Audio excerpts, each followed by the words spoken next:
Hi, welcome to Fertility Talks. I'm your host, Mary Wong, and I'm a registered traditional Chinese medicine practitioner and acupuncturist, founder of Alive Holistic Health Clinic in downtown Toronto, author of the book Pathways to Pregnancy, and your fertility coach.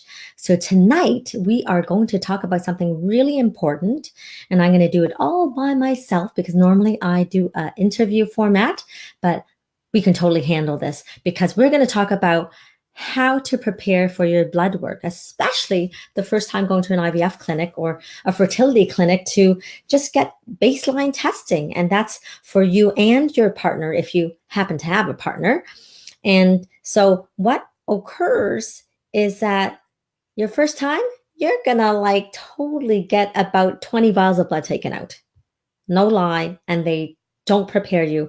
They typically don't tell you. You just show up and you're like, holy cow. That's what happened to me. The first time I went, I'm like, holy crap, is there enough blood in my body for them to take all this blood out? Because they just kept on putting the vials onto the needle.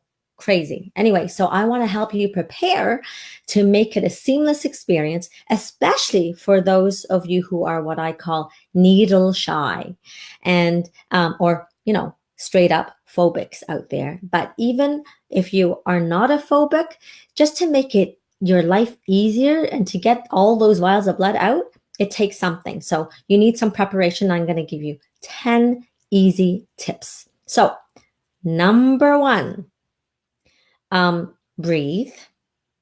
Because oftentimes when you're hold and are tense, the blood may not want to come out as well.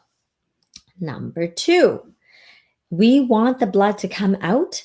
And I think, and even myself, I've experienced this. I'll go in, it's early morning. And by the way, it is early morning. When you go for cycle monitoring, or if you go for preliminary testing, oftentimes it's early morning. So you want to make sure that you're hydrated, because the more hydrated you are, the more the blood is able to come out of your veins.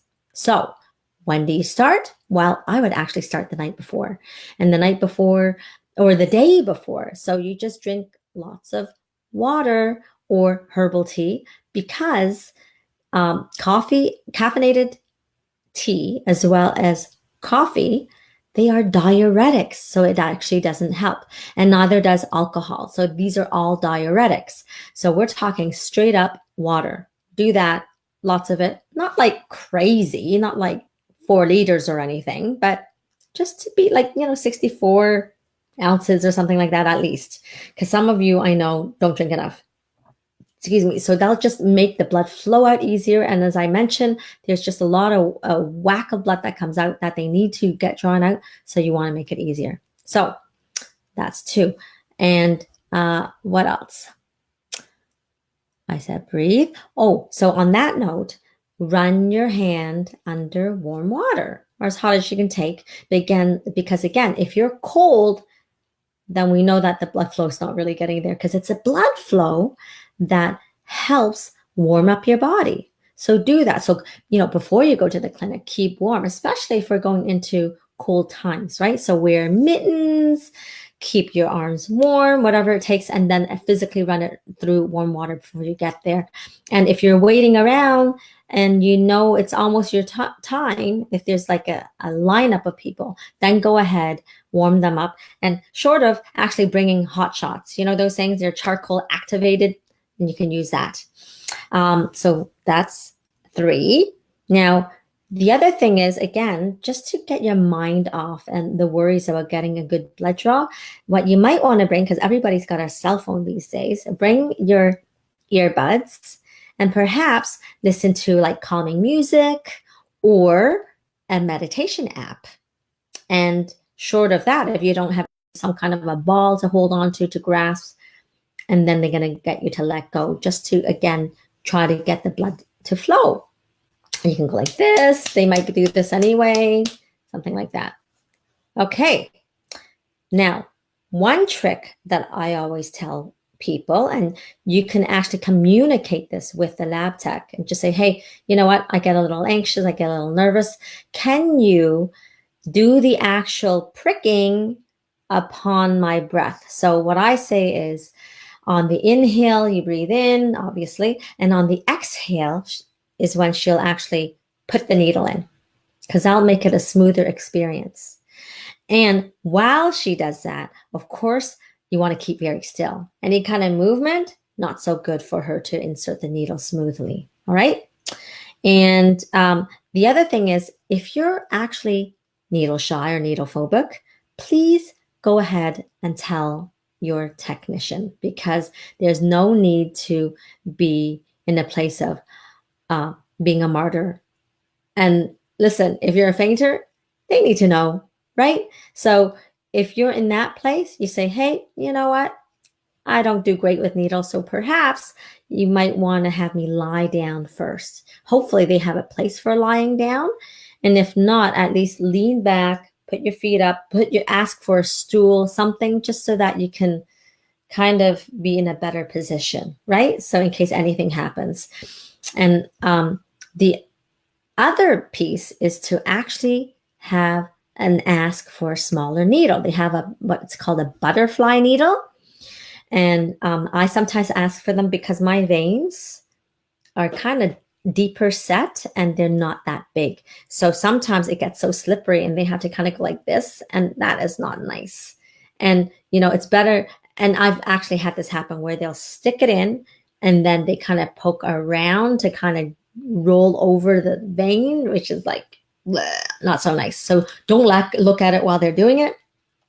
And maybe perhaps just right from the get-go ask for the small butterfly, because that tends to not roll around on the veins so that they wouldn't miss it. Because certainly I've witnessed a lot of missing my veins. Not so nice. And that does hurt. So again, this will prevent the pain, right? So did I list them all? So, lastly, again, if you are fearful about pain, you can actually use this little topical cream that you can get at any drugstore called Emla. And there might be other names out there, but that's the one I know of. And you just put it onto that local area for about, 15, 30 minutes before, and then that should take care of the little sting. But technically, if the lab tech is good, the needling actually shouldn't be that painful. And typically it's more the psychological bit that makes it more difficult. So what did I say? Let's reiterate again. Day before, hydrate, starting. And so the day of, you're hydrating. And by the way, if you're fasting, you can still have water. You need to hydrate. Okay. 1, 2, run your hand underwater. 3, breathe. 4, listen to music or meditation app or do a body scan. 5, ask your technician to insert the needle when you're exhaling. 6, especially again, now you're in the place of I am fearful, be honest, tell the technician and ask and request to lie down, and then ask for a smaller needle, the butterfly needle, and sit still and use Emla, the topical cream. That's it. Easy as pie, right? So this is what I promise, the shortest session ever. And so that's my tip for tonight. And next week, we are going to talk about how especially for those laser or acupuncture shy people. As an acupuncturist, there is a thing called laser acupuncture. I did a post a while back with one of the producers of a laser equipment, but now I'm going to talk about a protocol for laser through a practitioner. His name is Lauren Brown. He's been around forever. He's out of Vancouver. So we're going to do that next Wednesday, 8:30 p.m. Eastern Standard Time. So check in there. And by the way, if Melanie Mitchell, if you're watching, I would love to do an interview with you talking about how to self-administer needle. Perhaps you could do it and show us directly on camera. I would be totally willing to be your guinea pig, FYI. So please come on, let me know that you want to do this, and have an awesome night. Can't wait to see you guys next week. For those of you who do not have my book, please pick up my book, Pathways to Pregnancy, where I tell you so many 15 stories of hope and looking at various different scenarios as well as diagnoses where everyone overcomes their fertility challenges one way or another. And it's very hopeful, inspiring, with very practical advice, which is what I tend to try to give you on these live posts as well.